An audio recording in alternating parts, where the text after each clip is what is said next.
क्या आप जानते हैं पाकिस्तान की economy in its first 5 decades बहुत अच्छी थी as compared to its neighbours. ऐसा फिर क्या हुआ कि पाकिस्तान साउथ एशिया की सेकंड मोस्ट एक्सपेंसिव कंट्री बन गया। आजकल पाकिस्तान में इतनी महंगाई हो गई है कि 5000 का नोट मार्केट में लेके जाओ तो 500 की तरह खर्च हो जाता है। ऐसा क्या हुआ है, इसकी रीजंस क्या हैं, अभी हम देखेंगे। पाकिस्तान ब्यूरो ऑफ स्टैटिस्टिक्स की लेटेस्ट रिपोर्ट के मुताबिक जो इन्फ्लेशन है वो 31.5% तक पहुंच गई है, जो कि बहुत ज़्यादा है। अब इसकी रीजंस देखते हैं। डेब्ट ट्रैप, पाकिस्तान का सबसे बड़ा इशू है वो डेब्ट ट्रैप है। पाकिस्तान को पिछले कर्जे वापस करने के लिए नए कर्जे लेने हैं और दिन ब दिन एक्सटर्नल डेब्ट ट्रैप बढ़ता ही जा रहा है। लेटेस्ट रिपोर्ट जो वर्ल्ड बैंक की है उसके मुताबिक पाकिस्तान का एक्सटर्नल डेब्ट अबव $130 बिलियन हो गया है अकॉर्डिंग टू वर्ल्ड बैंक, जो कि बहुत ज्यादा है। हमारे Pakistan state bank of Pakistan के गवर्नर कह रहे हैं कि जो फॉरेन रिजर्व्स हैं वो नेक्स्ट वीक सिर्फ और सिर्फ $4.3 बिलियन रह जाएंगे, जो कि बहुत कम है। इसका मतलब पाकिस्तान के फॉरेन रिजर्व्स which mean जो डॉलर हैं वो डिप्लीट हो रहे हैं। अब इसकी क्या वजह है?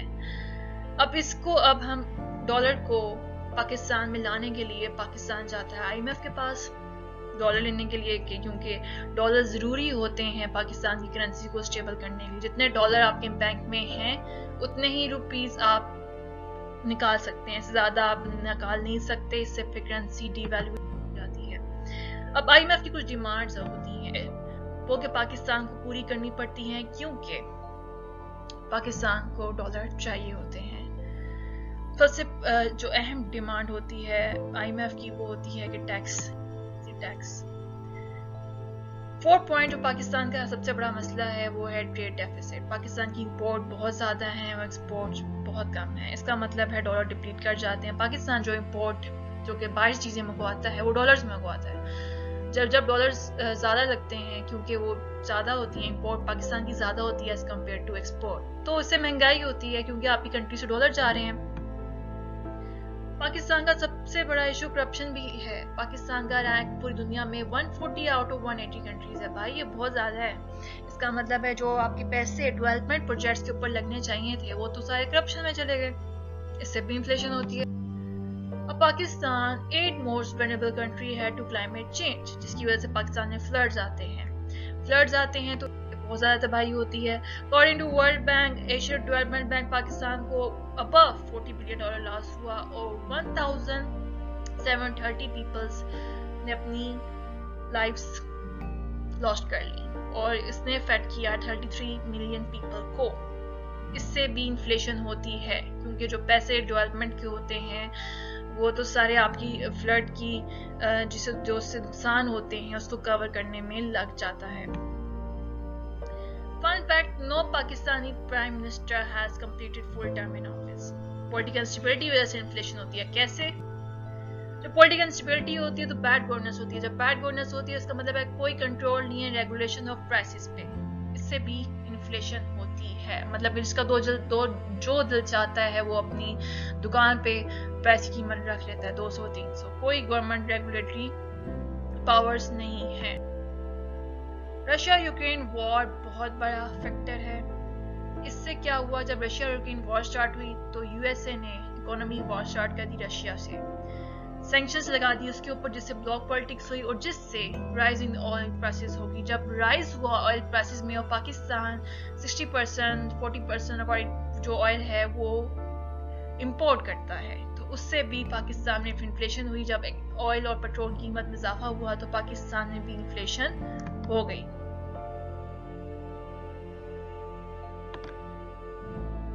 इससे पे क्या होते हैं, इससे पे एनर्जी क्राइसिस हो जाते हैं पाकिस्तान में, rise in petrol and oil prices.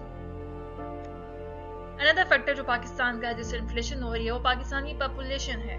According to UN Pakistan की पॉपुलेशन 230 मिलियन पहुंच गई है। पॉपुलेशन से कैसे इन्फ्लेशन होगी? देखें, जब लोग ज्यादा होंगे तो रिसोर्सेज भी ज्यादा चाहिए होंगे, फूड भी ज्यादा चाहिए होगा, तो उसके बाद डिमांड ज्यादा बढ़ जाती है। तो उससे भी फिर इन्फ्लेशन होती है। टेररिज्म से भी इन्फ्लेशन होती है। वो कैसे? जब किसी कंट्री में टेररिज्म होता है तो जो बाहर की मुल्क की कंपनीज हैं वो वहाँ पे उस कंट्री में वो इन्वेस्ट नहीं करती हैं कि यहाँ पे इन्वेस्ट करने का फ़ायदा नहीं है, कोई भी बॉम्ब ब्लास्ट हुआ तो लॉस में जा सकता है। और टूरिज्म नहीं होता उस कंट्री में, वो कंट्री सेफ नहीं कंसीडर की जाती। पाकिस्तान में बहुत खूबसूरत जगह भी हैं, गिलगित है, बहुत ही खूबसूरत जगह है, मरी हो गया, लेकिन टूरिज्म नहीं है पाकिस्तान में क्योंकि इसको सेफ कंट्री कंसीडर नहीं किया जाता। जब लेस टूरिज्म होता है, लो फॉरेन डायरेक्ट इन्वेस्टमेंट होती है तो उस कंट्री में रिसेशन आती है। रिसेशन मीन आपकी जो इकोनॉमी एक्टिविटी है वो डिक्लाइन कर जाती है, तो इससे भी फिर आपकी कंट्री में इन्फ्लेशन होती है। पोस्ट कोविड इम्पैक्ट्स भी हैं जिससे पूरी दुनिया में इन्फ्लेशन हुई, उसका डोमिनो इफेक्ट होता है। कैसे? जब कोविड आया तो यूएसए की जो इकोनॉमी है वो लॉस में गई, तो उससे फिर पूरी दुनिया में इसका डोमिनो इफेक्ट आया। डोमिनो इफेक्ट मीन अगर एक कंट्री की, क्योंकि हम ग्लोबलाइज्ड वर्ल्ड में रहते हैं, जब एक कंट्री की इकोनॉमी लॉस में जाती है तो उसका इफेक्ट दूसरी कंट्री पे भी पड़ता है। अगर हम जो हमने अभी फैक्टर डिस्कस किए हैं इसको अगर हम कैटेगराइज करें, समराइज करें तो इसमें कुछ इंटरनल आते हैं और एक्सटर्नल आते हैं। इंटरनल जो पाकिस्तान के अंदर की वजूहात है, एक्सटर्नल जो बाहर है। इंटरनल हमने पढ़ा पाकिस्तान में इन्फ्लेशन है डेब्ट ट्रैप की वजह से, IMF डिमांड की वजह से, ट्रेड डेफिसिट की वजह से, करप्शन की वजह से, पॉलिटिकल इंस्टेबिलिटी की वजह से, bad governance and policies, terrorism, low foreign direct investment, flood, recession, population explosion and energy crisis. External causes of inflation Pakistan में कौन कौन से हैं? रशिया यूक्रेन वॉर है जिससे इकोनॉमी वॉर स्टार्ट होगी, सैंक्शन होगी, ब्लॉक पॉलिटिक्स होगी। पोस्ट कोविड इम्पैक्ट्स हैं ऑन इन्फ्लेशन इन वर्ल्ड जिसका डोमिनो इफेक्ट, मतलब कि एक कंट्री पे इन्फ्लेशन आती है तो उसका इम्पैक्ट दूसरी कंट्री में पड़ता है क्योंकि हम ग्लोबलाइज्ड वर्ल्ड में रहते हैं। अब इम्पैक्ट्स भी होंगे इन्फ्लेशन के पाकिस्तान में, वो क्या है? पॉवर्टी बहुत ज़्यादा इंक्रीज कर गई है और भी करेगी अगर कंट्रोल ना हुई। एम्प्लॉयमेंट होगी बहुत ज़्यादा, जो कि ऑलरेडी बहुत ज़्यादा है। पूरी इंसिक्योरिटी बहुत ज़्यादा हो जाएगी। ब्रेन ड्रेन, पिछले साल 7 लाख जो आपकी यूथ है वो बाहर चली गई थी। पॉलिटिकल इंस्टेबिलिटी और हो जाएगी, स्लो डाउन और बिजनेस एक्टिविटी हो जाएगी। क्राइम रेट इंक्रीज कर जाएंगे, जब लोगों को जॉब नहीं मिलेगी तो क्राइम कंट्री में इंक्रीज कर जाएगा, कंट्री के डिफॉल्ट होने के चांसेस ज़्यादा हो जाएंगे। अब इसके प्रैक्टिकल सोल्यूशन क्या है? प्रैक्टिकल सोल्यूशन है कि आपका जो कि एक्सपोर्ट है वो उससे ज़्यादा होना चाहिए। जो आपका एक्सपोर्ट है वो इंपोर्ट से ज़्यादा होना चाहिए। ठीक हो गया?